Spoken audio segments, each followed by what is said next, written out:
A shriek cuts through the gallery. Not a loud one, just a sharp, startled gasp that slices cleanly through the champagne-soaked chatter of New York's elite. April Jones stands frozen beneath a chandelier, champagne dripping down the bodice of the gown she borrowed, pooling at her feet. The gala's glittering crowd falls silent, the kind of silence that feeds on humiliation, that savors it. Victoria Ashford Clayton, the socialite who spilled it, smiles sweetly. Venomously. You really should watch where you stand, darling. These floors are 16th-century Italian marble and cost more than your entire situation. Victoria lets the threat hang in the air like perfume.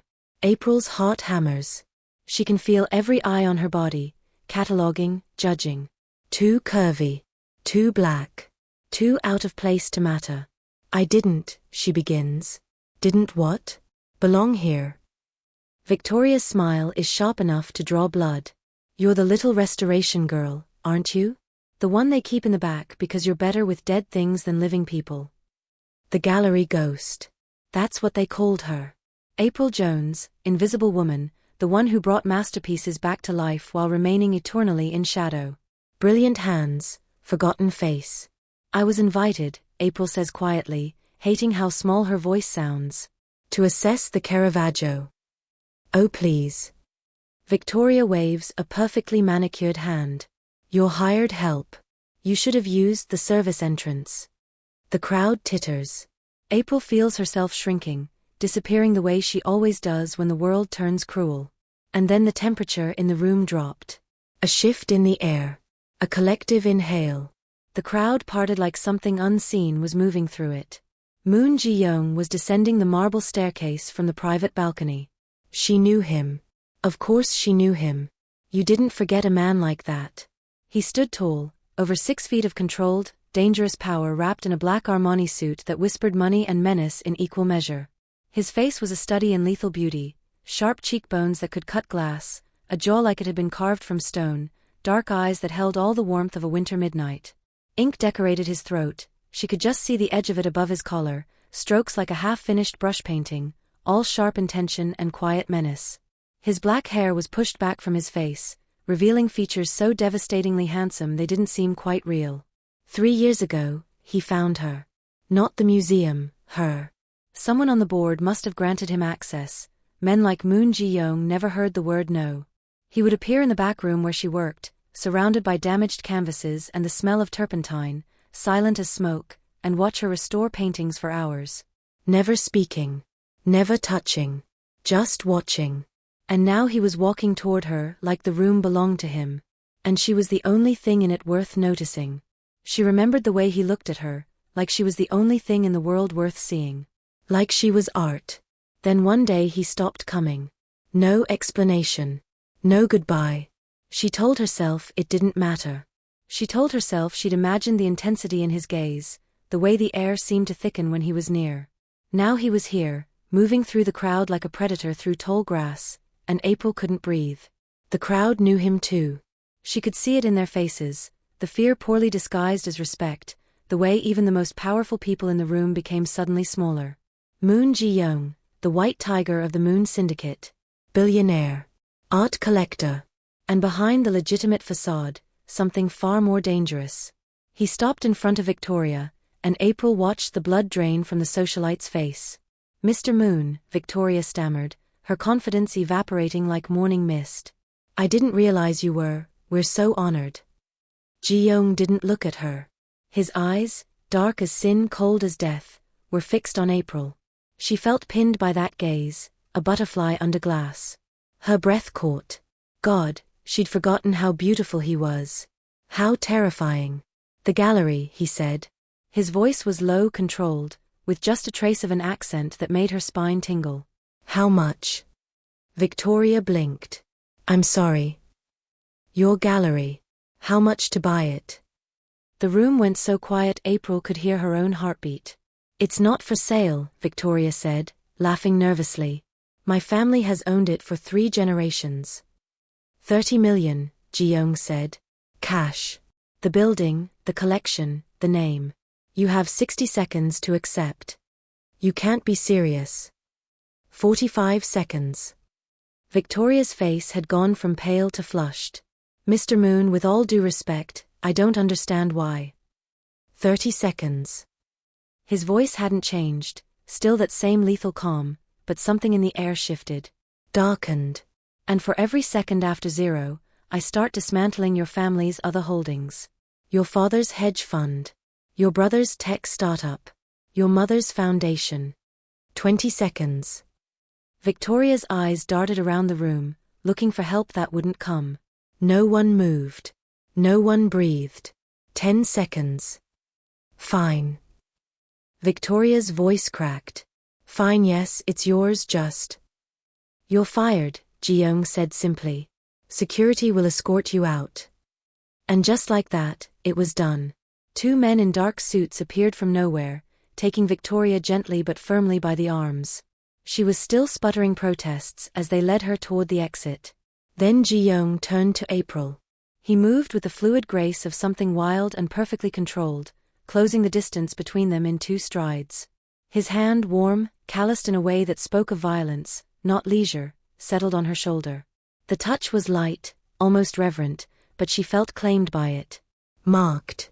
The gallery ghost, he said, loud enough for the room to hear, is the only woman authorized to spend my money. The crowd erupted in whispers. April stared up at him, her mind reeling. This close, she could smell him, vetiver and something darker, more primal. Could see the way his pupils dilated slightly as he looked at her, the only crack in his perfect control. What are you doing? She whispered. What I should have done 3 years ago. His thumb brushed against her collarbone, sending heat spiraling through her body. Protecting what's mine. Then he guided her toward the exit, his hand never leaving her shoulder, the crowd parting before them like they were royalty. Or like he was death itself, and everyone knew better than to stand in his way. Outside, in the cool October air, April finally found her voice. And her anger. What the hell was that?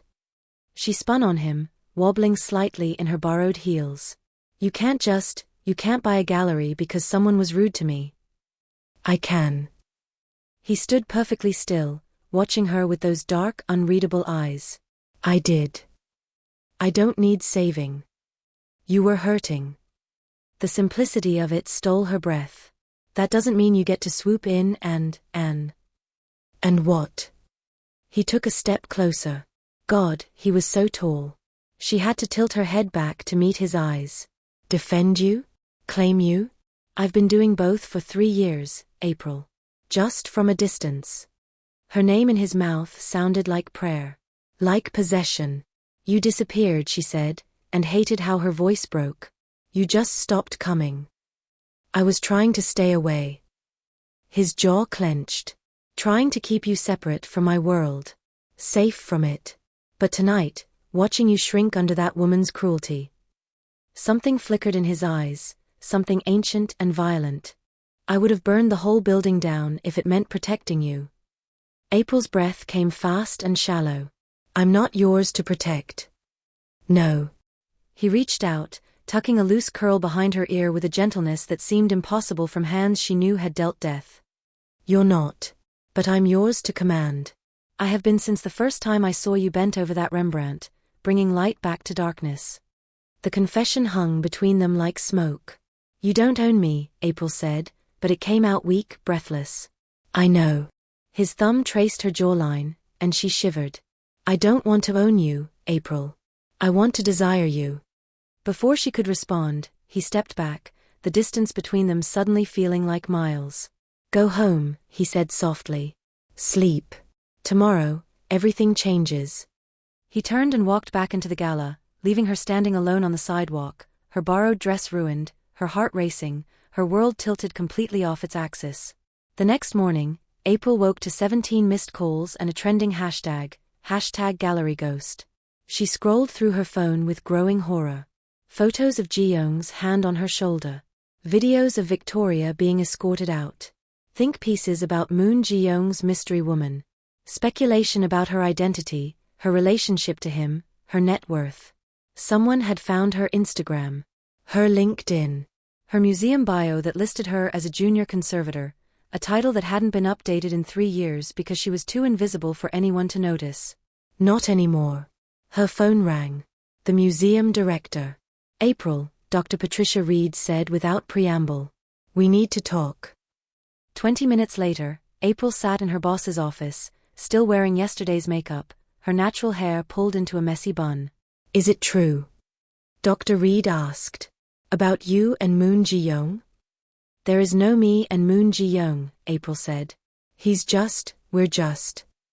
Because if you're in a relationship with one of the most powerful art collectors in the world, it presents a rather significant conflict of interest."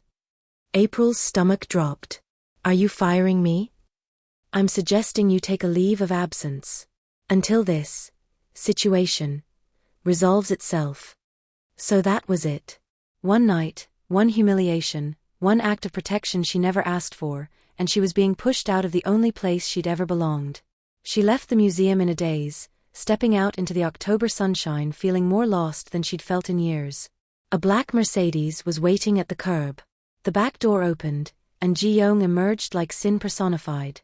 Today he wore all black, turtleneck, slacks, leather jacket that emphasized his broad shoulders and narrow waist.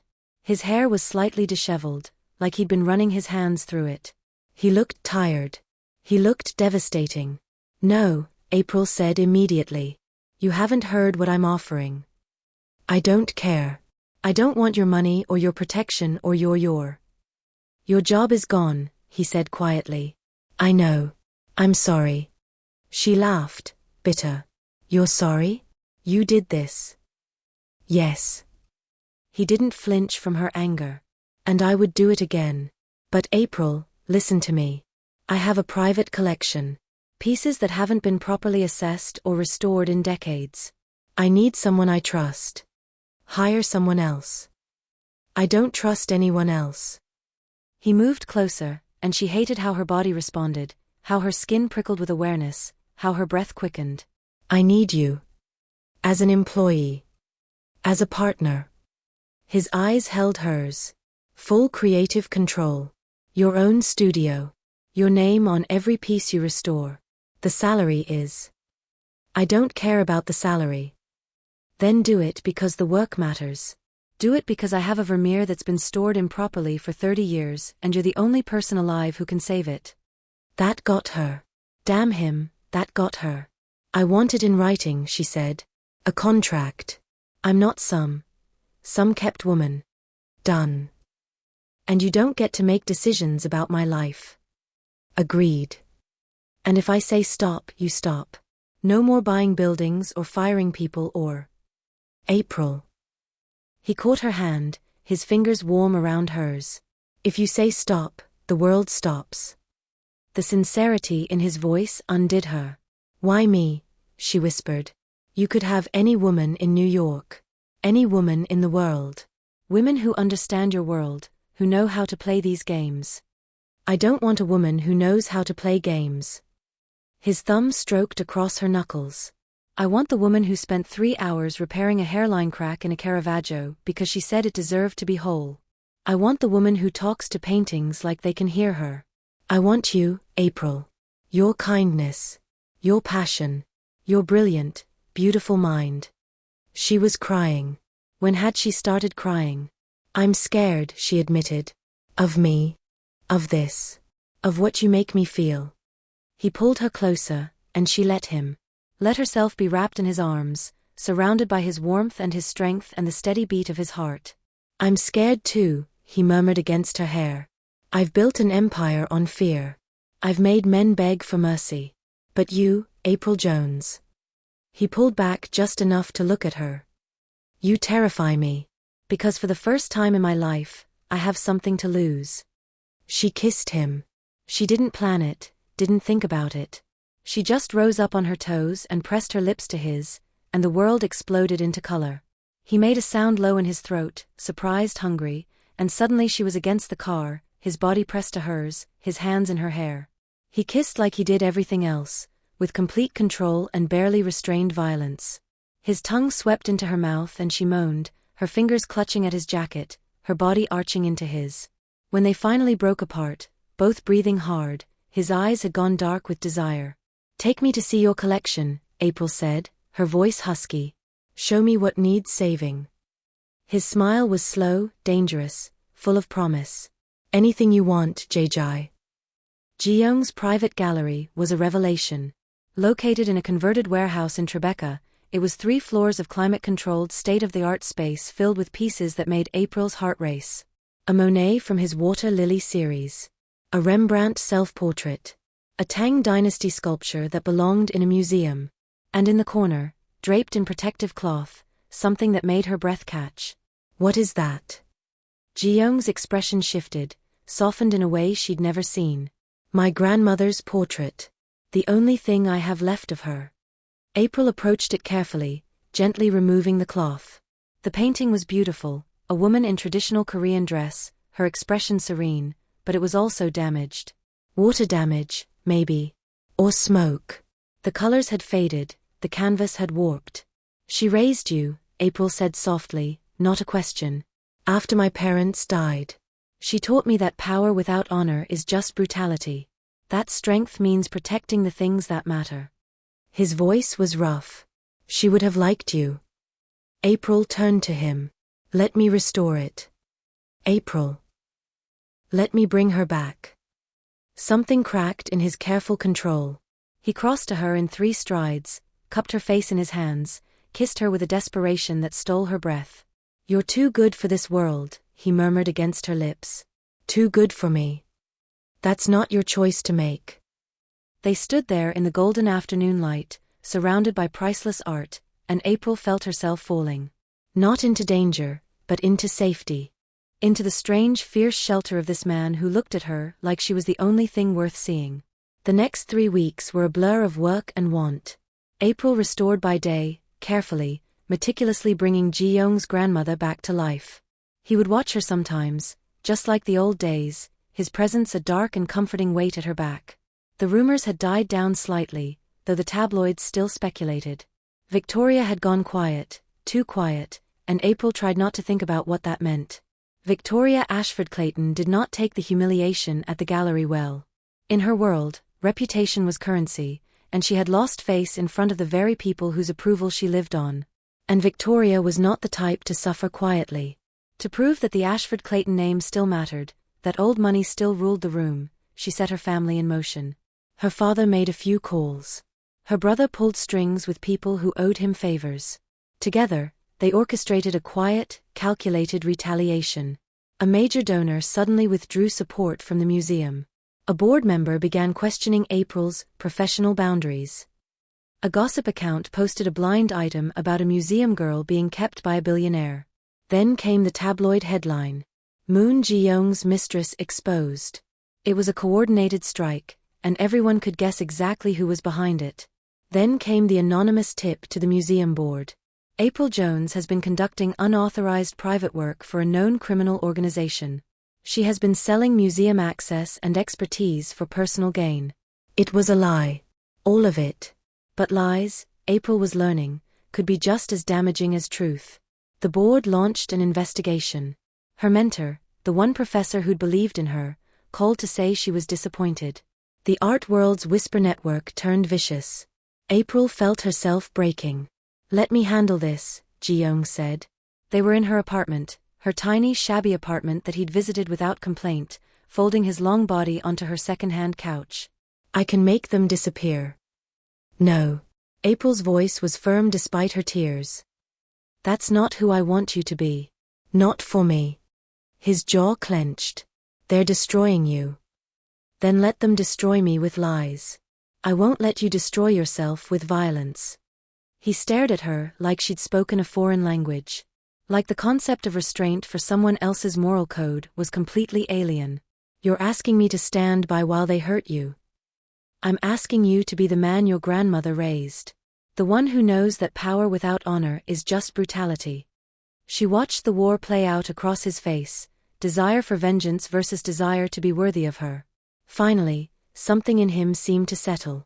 Okay, he said quietly. We do this your way. He pulled her into his lap, and she went willingly, curling into his chest like she belonged there. His arms came around her, a cage, a fortress, a home. I love you, she whispered. She felt him go still beneath her. Say it again. I love you, Ji-young. He shuddered, his arms tightening around her. You shouldn't. Too bad. He pulled back just enough to look at her, and the expression on his face was so raw it hurt to see. I've done terrible things, April. Things that would make you hate me if you knew. I know who you are. She touched his face, felt the tension in his jaw. And I'm not asking you to be perfect. I'm just asking you to try. He kissed her then, soft and reverent, like she was something sacred. But the kiss deepened quickly, turning heated, desperate. His hand slid under her shirt, finding bare skin, and she gasped. April, he growled against her throat. Tell me to stop. Don't stop, she breathed. Don't ever stop. He stood in one fluid motion, carrying her to the bedroom. Laid her down on her bed like she was made of spun glass. In the dim light, he was all shadows and sharp edges, devastatingly beautiful as he shrugged out of his shirt. His body was a work of art, lean muscle and golden skin and ink. So much ink. A tiger prowling across his ribs. Korean characters down his spine. Geometric patterns on his shoulders that spoke of protection, of power, of old gods and older violence. You're staring, he said, a hint of amusement in his voice. You're beautiful. He came to her then, touching her like restraint was an act of will, not hesitation, like he was holding back something vast and dangerous because she mattered more than the instinct to take. His hand settled at her waist, warm and steady, grounding her. Not claiming. Waiting. Look at me, he said quietly. She did. The air between them felt charged, heavy with everything they hadn't said. His thumb brushed her jaw, tilting her face just enough that she felt chosen, not cornered. When he kissed her, it wasn't hunger that led, it was intention. Slow. Deep. Unavoidable. The kind of kiss that made her forget where she ended and where he began. She responded without thinking, fingers curling into his jacket, anchoring herself as his presence closed around her. Every point of contact felt deliberate, his breath against her cheek, the press of his forehead to hers, the quiet sound he made when she leaned into him. They moved together without urgency, learning the rhythm of each other in small, intimate increments. Touch followed trust. Heat followed permission. At some point, words stopped mattering. Later, when the world had narrowed to the steady rise and fall of his breath and the solid certainty of his arms around her, April realized her hands were still resting over his heart. And that he hadn't moved them away. Afterward, lying in the tangle of sheets, his fingers traced lazy patterns on her skin. The portrait is almost done, she said softly. I know. Your grandmother was beautiful.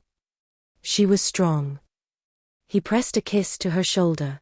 Like you. April turned in his arms, studying his face in the moonlight streaming through her window. What happens now? Now? His smile was slow and dangerous. Now I show them what happens when they touch what's mine. But peace never lasts long in their world. Not when old money feels threatened. Victoria wasn't satisfied with the damage she'd caused. She needed credit for it.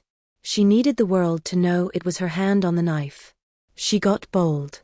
Careless. Drunk on the power of her family's influence. At a private luncheon, she began to boast to her friends. This is how we deal with people who think they belong. Old money, the law, and history will always trump new money and no history. Our family has been here for generations, and will still be here long after she's forgotten. She said it loudly, proudly, confident no one would dare repeat her words. But someone did. And those words, dripping with entitlement, arrogance and threat, reached Ji-young. Not the rumors. Not the headlines. Not the attacks on April's career. Her words. That was what snapped something in him. The restraint he'd been holding on to for April's sake. The promise he'd made to her. The quiet, controlled distance he'd kept. All of it fractured the moment he heard Victoria Ashford Clayton declare that April didn't belong in a world she had clawed her way into with her own hands. That was when Ji-young decided the Ashford Claytons needed to learn a lesson of their own. A lesson in what real power looked like. Ji-young kept his word. He didn't use violence, not the kind that left bodies anyway. Instead, he dismantled Victoria's family with surgical precision. The hedge fund her father ran? A mysterious SEC investigation revealed years of insider trading. His assets were frozen overnight. Her brother's tech startup? Every venture capital firm in New York suddenly withdrew funding. The company folded within a week. Her mother's charity foundation? An anonymous tip led to a forensic audit that discovered decades of embezzlement. The gallery Victoria's family had owned for 3 generations? Ji-young donated it to a non-profit, with one condition: April Jones would curate its inaugural exhibition. It was ruthless. It was brilliant. It was completely legal. And through it all, April watched him become something she'd never expected, a man who wielded power with precision instead of rage, who chose strategy over violence, who was, in his own dark way, honorable. And then the fallout began. As the Ashford-Clayton scandals hit the news, the SEC investigation, the frozen assets, the charity audit, the museum board suddenly found itself connected to a family now drowning in public disgrace. Nervous, they reopened April's case. It didn't take long. The anonymous tip had come from a prepaid phone purchased with a credit card belonging to the Ashford-Clayton household. The timeline didn't match. The accusations didn't hold. Her access logs were clean. Her work was impeccable. And then quietly, a folder arrived on the board chair's desk. Documents, screenshots, and call records that made it impossible to ignore who had orchestrated the smear campaign. No threats. No violence. Just the truth, delivered with surgical precision. That was when the museum cleared her name. The board issued a formal apology. Her mentor called, voice thick with shame, to say she should have believed April from the start. But April had already moved on. She unveiled her first exhibition at the gallery, Ji-young's grandmother's restored portrait as the centerpiece. The art world came in droves, curious about the gallery ghost who'd captured the white tiger's heart. April stood in the center of the gallery, surrounded by art and light and the whispered conversations of people who finally saw her. Really saw her. You're nervous, Ji-young murmured, appearing at her elbow like smoke. Terrified, she admitted. Don't be. He took her hand, lacing their fingers together. You brought my grandmother back to life, April. You brought me back to life. The exhibition was a triumph. Critics raved. Collectors clamored for her expertise. Job offers poured in from museums across the world. But when the crowds finally thinned and the gallery grew quiet, April found Ji-young standing in front of his grandmother's portrait. She would have loved you, he said softly. She would have said you were too good for me, and she would have been right. April slipped her hand into his. Tell me about her. So he did. For the first time since April had known him, Moon Ji-young talked. About the grandmother who'd raised him after his parents' deaths. About the lessons she taught him, honor, loyalty, restraint. About the way she tried to steer him away from the family business, even though she knew he was already too deep. She made me promise, he said, his voice rough, that I'd find someone who saw me as more than the white tiger. Someone who could love the man, not the legend. Ji-young. He turned to her, and the vulnerability in his eyes stole her breath. I've built an empire, he said. I've made men fear me. But with you, April. With you, I'm just a man who watches you work and thinks he might have finally found something worth being better for. She kissed him there, surrounded by art and ancestors and the weight of everything they'd survived. I love you, she whispered against his lips. Not despite who you are. Because of it. All of it. He pulled her closer, his forehead resting against hers. Then marry me. April's heart stopped. What? Marry me. He pulled back just enough to meet her eyes. I know it's fast. I know I'm not what you planned. But I've spent 3 years trying to stay away from you, trying to keep you safe from my world, and all I've done is prove that my world means nothing without you in it. Ji-young. I'm not asking you to change. I'm not asking you to be anything other than exactly who you are. I'm just asking you to let me spend the rest of my life being worthy of you. Tears streamed down her face. That's not fair. I know. I'm supposed to be practical. I'm supposed to think this through. I know. But I can't. She laughed through her tears. Because I love you, and I want this, and I don't care if it's crazy. His smile was devastating. Is that a yes? That's a yes. He kissed her then, deep and claiming and full of promise. Around them, the gallery seemed to glow with approval. When they finally broke apart, both breathless, Ji-young reached into his pocket and pulled out a small velvet box. The ring inside was stunning, a deep blue sapphire surrounded by diamonds, the color of midnight. It was my grandmother's, he said softly, sliding it onto her finger. She left it for me to give to the woman who could tame the tiger. April looked at the ring, then at the man before her, then at the portrait on the wall, the grandmother who'd raised him to be honorable in a world without honor. I don't want to tame you, she said fiercely. I just want to love you. Then love me, he murmured, pulling her close. For the rest of our lives, April Jones. Love me. Always, she promised. 1 year later. April woke to autumn sunlight streaming through floor-to-ceiling windows and the smell of coffee. She stretched languidly, feeling the pleasant ache of last night's passion, the silk sheets cool against her bare skin. The bedroom, their bedroom, in the penthouse Ji-young had bought because it had perfect northern light for her studio, was a study in elegant minimalism. White walls. Clean lines. And everywhere, art. Her art. His art. Their art. A framed photograph of his grandmother had pride of place on the dresser. You're awake. She turned to find Ji-young in the doorway, wearing nothing but low-slung pajama pants, his tattooed torso on full display. Even after a year of marriage, the sight of him still made her breath catch. He'd changed, these past months.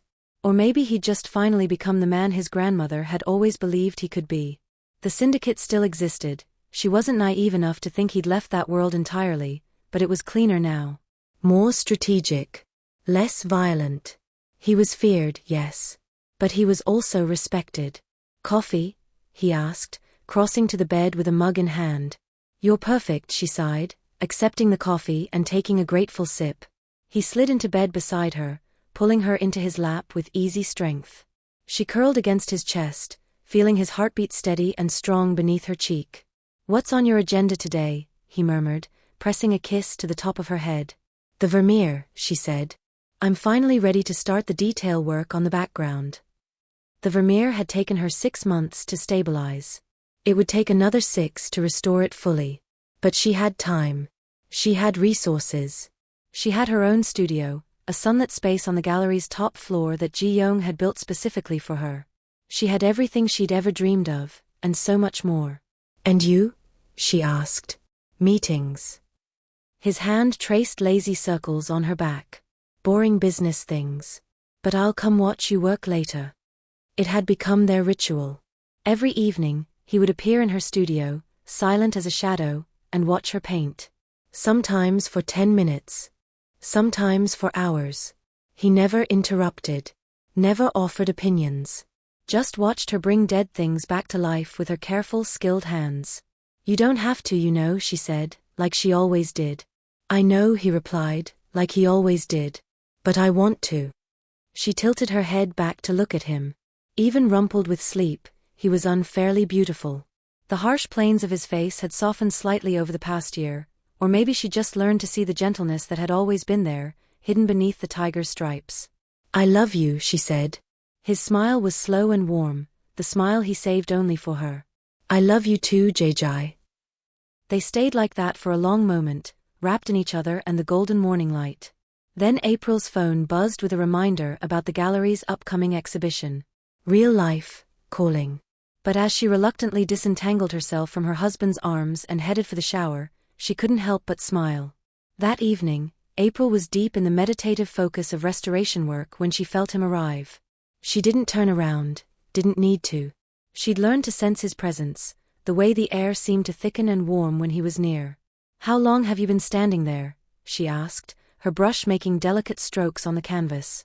10 minutes. His voice was closer than she'd expected. You were humming. Was I?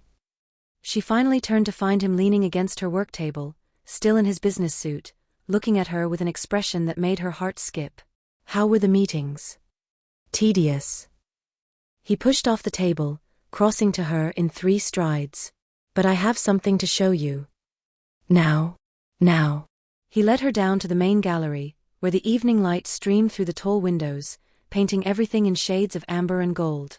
In the center of the room, on a new display easel, hung a painting April had never seen before. She approached it slowly, her breath catching in her throat. It was her. Not a photograph, but a proper portrait, oil on canvas, rendered with exquisite skill. The artist had captured something essential about her, the concentration, the passion, the quiet brilliance that had always been there, just waiting for someone to see it. "Ji-young," she breathed. "I commissioned it," he said softly, coming to stand beside her. "From Lee Tae-ho." He worked from photographs and memory. It took him 8 months. The plaque beneath it read simply, "My masterpiece." April turned to him, tears streaming down her face. "It's beautiful. You're beautiful." He cupped her face in his hands, thumbs gently wiping away her tears. "You've spent the past year restoring my collection, bringing light to darkness. I wanted you to see what I see when I look at you." "What do you see?" "Everything." His voice was rough with emotion. "My future. My home. The reason I want to be better." She kissed him then, pouring everything she felt into it, love and gratitude and joy so fierce it hurt.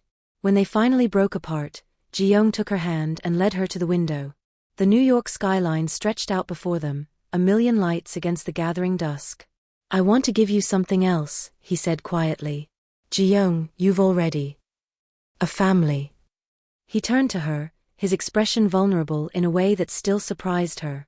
"Children. A life built on peace instead of shadows. I want mornings waking up beside you and evenings watching you work. I want to teach our children about art and honor and love. I want." He paused, swallowing hard. "I want everything with you, April. Everything." April's heart felt too big for her chest. "You have me," she said fiercely. "You've always had me." "So is that a yes?" "That's a yes to everything." His smile was brilliant, the smile of a man who'd found something he'd stopped believing existed. Peace. Love. Home. They stood there as the sun set, two silhouettes framed against the golden light, surrounded by art and possibility and the life they were building together. The gallery ghost and the white tiger. The invisible woman and the untouchable man. Two broken pieces that had found each other and become, against all odds, something whole. Outside, the city hummed with its usual chaos, millions of lives intersecting and diverging, stories being written and rewritten every second. But in this moment, in this space they'd carved out together, April and Ji-young were their own world. "Come on," April said finally, tugging his hand. "Let's go home." "We are home," Ji-young said, but he followed her anyway, his fingers laced with hers. As they walked through the gallery, past the Monet and the Rembrandt, past his grandmother's portrait and her own, past all the beautiful broken things she brought back to life, April realized he was right. Home wasn't a place. It wasn't even a person. It was this, the choice to be seen. The courage to be vulnerable. The decision to love someone despite all the reasons not to. It was art and honor and messy, complicated, beautiful humanity. It was them. And it was more than enough. That night, they turned off the studio lights together. Ji-young locked the gallery doors while April set the alarm. They walked to the car hand in hand, and he opened her door like he always did, a small gesture of care that never failed to make her smile. "What are you thinking?" he asked as they drove through the glittering city. "That I'm happy," April said simply. "That I never thought I could be this happy." He brought her hand to his lips, pressed a kiss to her knuckles. "Then I've done my job." "What job?" "Being worthy of you." April laughed, the sound bright and free. "You know what your grandmother would say?" "What?" "That you were always worthy. You just needed someone to remind you." His smile was soft in the dim light of the car. "Smart woman, my grandmother. The smartest." They drove home through the autumn night, past the museums and galleries and all the places where their story had unfolded. Past the gala venue where he'd first claimed her. Past the old museum where she used to work in shadows. Past it all, toward a future bright with promise. The gallery ghost had finally been seen. The white tiger had finally been tamed, not by force, but by love. And together, they were a masterpiece.